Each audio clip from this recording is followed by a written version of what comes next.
سیاسی تحریکوں کا حصہ بن کے کچھ نہ کچھ ذہن میں آ ہی جاتا ہے، خاص کر جب آپ جیل کاٹ کے نکلتے ہیں۔ یہ جمہوریت کا بازار ہے صاحب، یہ جمہوریت کا بازار ہے صاحب، یہاں ضمیر بکتے ہیں، یہاں اصول بکتے ہیں، جو نہ بکے یہاں ضرور بکتے ہیں، یہاں سودا ایمان ہوتا ہے، سرعام ہوتا ہے، سر بازار ہوتا ہے۔ جناب ڈپٹی اسپیکر صاحب، ہم اس وقت جس ایوان میں موجود ہیں اس کا کام ہی آئین سازی ہے۔ وی آر کالڈ لیجسلیٹرز،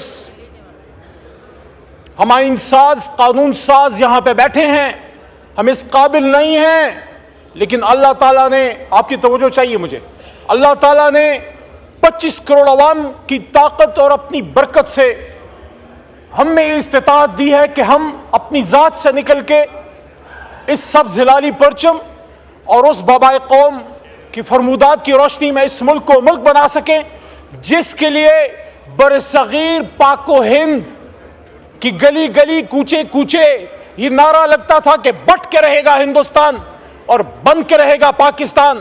اور پاکستان کا مطلب کیا؟ لا الہ الا اللہ۔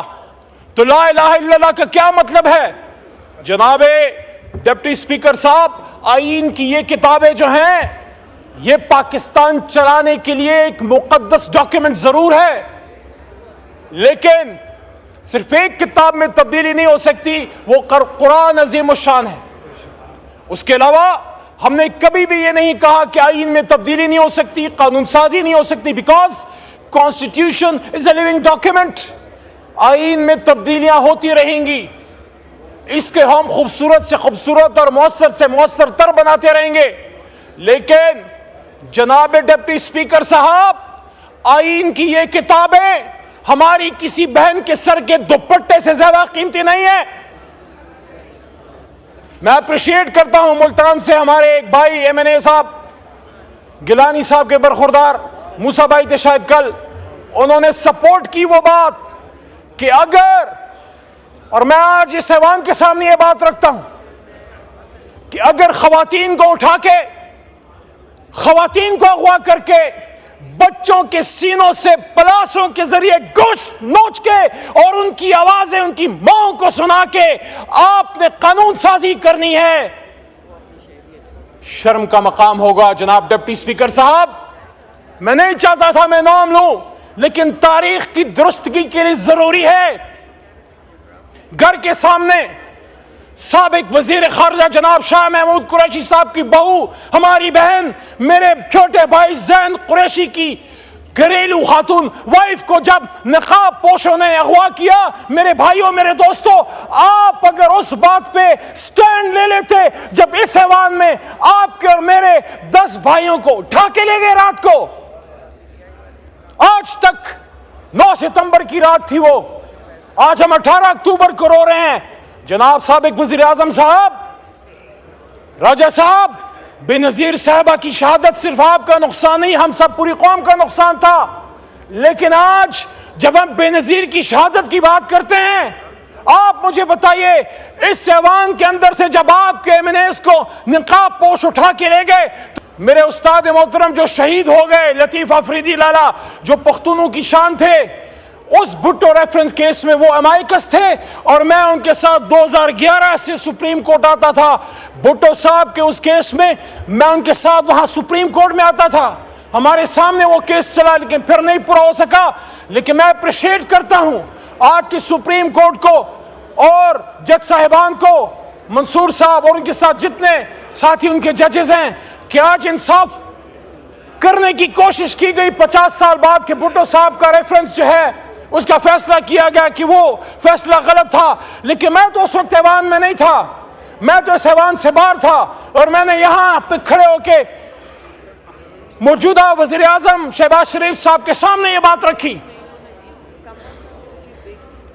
کہ جب سابق وزیر اعظم جناب عمران خان صاحب پہ جانی حملہ وزیر آباد میں ہوا، آپ کا سیاسی اختلاف ہوگا، لیکن کیا آپ کا فرض نہیں تھا بطور وزیر اعظم پاکستان کہ بہت ہو گیا، لیاقت علی خان صاحب، بھٹو صاحب، بے نظیر صاحبہ اور بہت سے، ہم یہ نہیں ہونے دیں گے اور وزراء اعظم کو شہید نہیں ہونے دیں گے۔ عمران خان تو گولی کھا کے، آپ نے کہا کہ 18 اکتوبر کو آپ کے کارکن بے نظیر صاحبہ کے ٹرک پہ وہ گئے اور انہوں نے کوشش کی کہ اپنے لیڈر کو بچا سکیں۔ ان لوگوں کا بھی پتہ کریں جو بے نظیر صاحبہ کو تڑپتا ہوا چھوڑ کے کہیں اور نکل گئے۔ لیکن اسی طرح جب وزیر آباد میں عمران خان صاحب پہ حملہ ہوا، ہمارے کارکن بھی لپ کے اس کنٹینر کی طرف، اور وہ مرد بحران جب باہر نکلا تو اس نے اسی طرح ہاتھ اٹھایا ہوا تھا، بدن پہ گولیاں کھا کے۔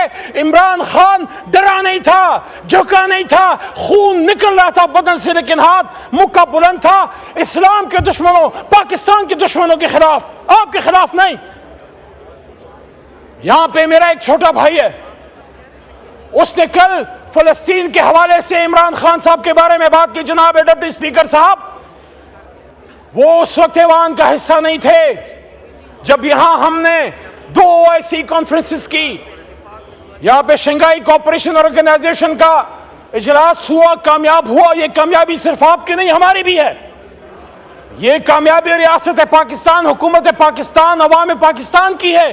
اسی لیے ہم نے 15 اکتوبر کا اپنا احتجاج مؤخر کیا کہ کوئی یہ نہ کہے باہر کے آنے والے مہمان کہ یہ تو آپس میں مشترک گریبان ہیں، یہ ہمارے ساتھ کیا تعاون کریں گے۔ لیکن ہم وہ بیان نہیں بھولے جناب، جب سابق وزیر خارجہ بلاول صاحب جب اس اپوزیشن میں تھے، اور جب یہی صورتحال تھی اپوزیشن اور حکومت کے بیچ میں، اور انہوں نے یہ بات کی، ہمیں بڑا لوگ کہتے ہیں SCO پہ آپ احتجاج کی بات کرتے تھے، بلاول صاحب آن ریکارڈ ہے جب انہوں نے کہا تھا کہ ہم اسی ایوان میں بیٹھیں گے اور ہم دیکھتے ہیں کہ ہاں وہ ایسی کیسے ہوتی ہے۔ لیکن ہم نے سمجھا، ہم نے اس کو درگزر کیا یا ہم نے اس کو نظر انداز کیا کہ جذبات میں ایک بات کی ایک نوجوان لیڈر نے۔ لیکن آج جب میرے سابق وزیر اعظم میرے لیڈر پہ بات ہوتی ہے، اس کے فلسطین کاز سے کمٹمنٹ پہ بات ہوتی ہے، تو اسی ایوان میں سابق وزیر اعظم عمران خان نے یہاں پہ تقریر کرتے ہوئے، جب امت مسلمہ کی لیڈرشپ یہاں پہ بیٹھی ہوئی تھی، انہوں نے کہا، امت مسلمہ کی مردہ لیڈرشپ کو کہا کہ آؤ کھڑے ہو جاؤ، آؤ ایک اسلامک بلاک بناتے ہیں فلسطین کے لیے، کشمیر کے لیے اور امت مسلمہ کے لیے۔ کہاں تھے آپ جو آج سوال کرتے ہیں؟ اور اس وقت آپ کہاں تھے جب یہ آدمی جس کو آپ نے 450 ساڑھے 400 دنوں سے جیل میں ڈالا ہے، جس سے آپ ہمیں ملاقات نہیں کرنے دیتے، پورا نظام ایک شخص کی ایک سٹیٹمنٹ سے ڈرا ہوا ہے، پورا نظام ایک شخص کی طرف دیکھ رہے کہ عمران خان کیا کہے گا۔ عمران خان نے جو کہنا تھا وہ صہیونیوں، نصرانیوں، یہودیوں اور ان کے گٹھ جوڑ کے بیچ میں یونائٹڈ نیشنز میں ایک بات کی تھی، and we will fight، ہم مقابلہ کریں گے۔ اور یہ بات بنی گالا عمران خان صاحب کو میں نے جناب ڈپٹی اسپیکر صاحب 2022 میں رژیم چینج کے بعد کی کہ خان صاحب یہ بات ٹھیک ہے کہ آزاد خارجہ پالیسی، روس سے تعلقات اور ایبسولوٹلی ناٹ بڑی وجوہات ہیں آپ کی حکومت ختم کرنے کی، لیکن میرے خیال میں سب سے جو بڑی وجہ ہے وہ یہ ہے کہ جب آپ نے صہیونیوں، اسرائیل کے زرخریدوں کے بیچ میں یونائٹڈ نیشنز میں امت مسلمہ کو کھٹا کرنے اور یا کنابل یا کنستعید اور مدنی ریاست کی بات کی، تو اس وقت ان کے کان کھڑے ہو گئے کہ اس آدمی کو ویسے ہی مثال بنانا ہے۔ جب امت مسلمہ سے کوئی لیڈر کھڑا ہوتا ہے، یہ آپ کا میرا مشترکہ درد ہے میرے بھائیوں اور بہنوں، یہ آپ کا میرا مشترکہ درد ہے۔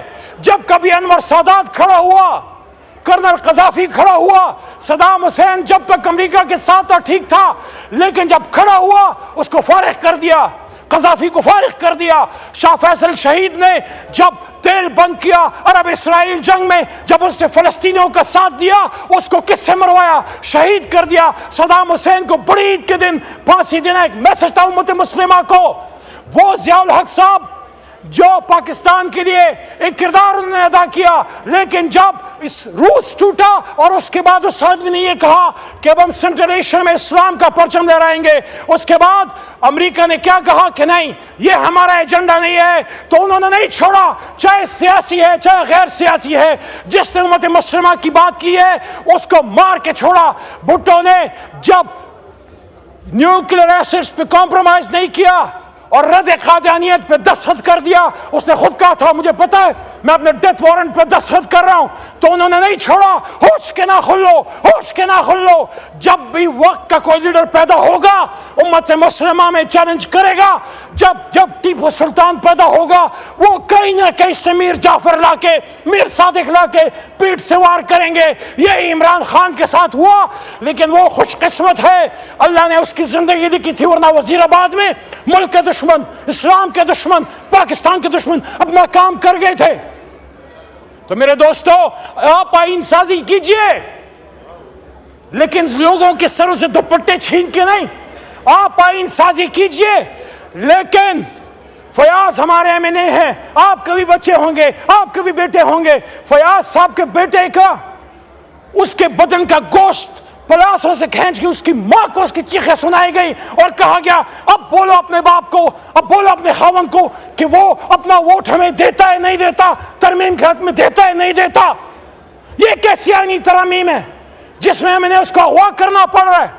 یہ کیسی آئینی ترامیم ہے جس میں سعد اللہ بلوچ, وہ کشمیر میں تو نہیں رہتا مقبوضہ کشمیر میں, سعد اللہ بلوچ جو ایم این اے ہے ہمارے اس معزز ایوان کا, وہ فلسطین میں تو نہیں رہتا, وہ غزہ کا باشندہ نہیں ہے, وہ پاکستان کا اور پاکستان کے دل پنجاب کا باشندہ ہے. اس کی وائف, اس کی بیٹی اور ان کی خالہ کو اٹھا لیا گیا اور تھریٹ کیا گیا کہ آؤ ووٹ کرو ان ترامیم کے حق میں, ورنہ آپ کے ساتھ یہ اور یہ کیا جائے گا. یہ آپ کی ترامیم ہے. آپ سوال کرو بلاول صاحب سے, میاں نواز شریف صاحب سے سوال کریں کہ کیا یہ سب آپ کی مرضی سے ہو رہا ہے؟ راج صاحب یہ کافی نہیں ہے, یہ کافی نہیں ہے کہ آپ یہ کہیں کہ ہم نہیں کر رہے. ہو سکتا ہے آپ نہ کر رہے ہوں, لیکن حکومت آپ کی ہے, حکومت مسلم لیگ نون کی ہے, صدر پاکستان پیپلز پارٹی کا ہے. بڑا عجیب لگتا ہے, بڑا عجیب لگتا ہے آئین بنانے والی جماعت جو اپنے آپ کو آئین بنانے کی دعویدار کہتی ہے اور ووٹ کو عزت دو کی نمبردار مسلم لیگ نون, آپ کے دور میں آئین کے ساتھ, بنیادی انسانی حقوق کے ساتھ یہ کھلواڑ ہو رہا ہے. آپ مجھے بتائیں کیا آپ پاکستان کی تاریخ کے سامنے سرخرو ہوں گے آج جو سپریم کورٹ پہ حملہ ہے, آج جو جناب ڈپٹی اسپیکر صاحب توجہ کیجئے, آج جو چیف جسٹس آف پاکستان پہ حملہ ہے, یہ تو وہی چیف جسٹس کی کرسی ہے. بڑا شہید بی بی کی بات کرتے ہیں. صرف قربانیوں کو ہم نے کیش نہیں کرنا, ان کے قربانیوں کا جو ماخذ ہے, اس کا جو اصل ہے, اس پہ عمل کرنا ہے. شہید بی بی نے اپنی شہادت سے پہلے کہا تھا اپنے چیف جسٹس کے گھر پہ پاکستان کا جھنڈا لہراؤں گی. میاں صاحب خود نکلے تھے, لانگ مارچ کیا تھا چیف جسٹس صاحب کے لیے اور سپریم کورٹ کے لیے. قاضی حسین احمد صاحب نے قربانی دی اور ہمارے لیڈر عمران خان صاحب نے جیل کاٹی آزاد سپریم کورٹ کے لیے. تو جناب ڈپٹی اسپیکر صاحب, جب اتنی قربانیوں سے ہم نے اپنے سپریم کورٹ کو مضبوط کیا, چیف جسٹس کو توانا کیا, اس کی کرسی کو تگڑا کیا, آپ پھر کیوں اپنی باتوں سے پیچھے ہٹ رہے ہیں؟ آپ کیوں پھر سپریم کورٹ پہ حملہ آور ہو رہے ہیں یا اپنا کندھا دے رہے ہیں؟ کیا ایک ملک میں دو وزیر اعظم ہو سکتے؟ کیا ایک ملک میں دو آرمی چیف ہو سکتے؟ کیا ایک جماعت میں دو چیئرمین ہو سکتے ہیں؟ اگر صدر ایک ہوتا ہے, وزیر اعظم ایک ہوتا ہے, آرمی چیف ایک ہوتا ہے, تو پھر چیف جسٹس دو کیوں؟ آپ کو ایسی سپریم کورٹ کیوں چاہیے جو آپ کے سامنے لیٹ جائے؟ آپ کو ایسا قاضی قضات کیوں چاہیے جو آپ کے سامنے ہاتھ جوڑ کے کھڑا ہو؟ آپ اپنی آئینی ترامیم تو پڑھیے. میں خود اس پارلیمنٹری کمیٹی کا ممبر ہوں, 2018 سے ممبر ہوں, اس میں 8 ممبران ہیں.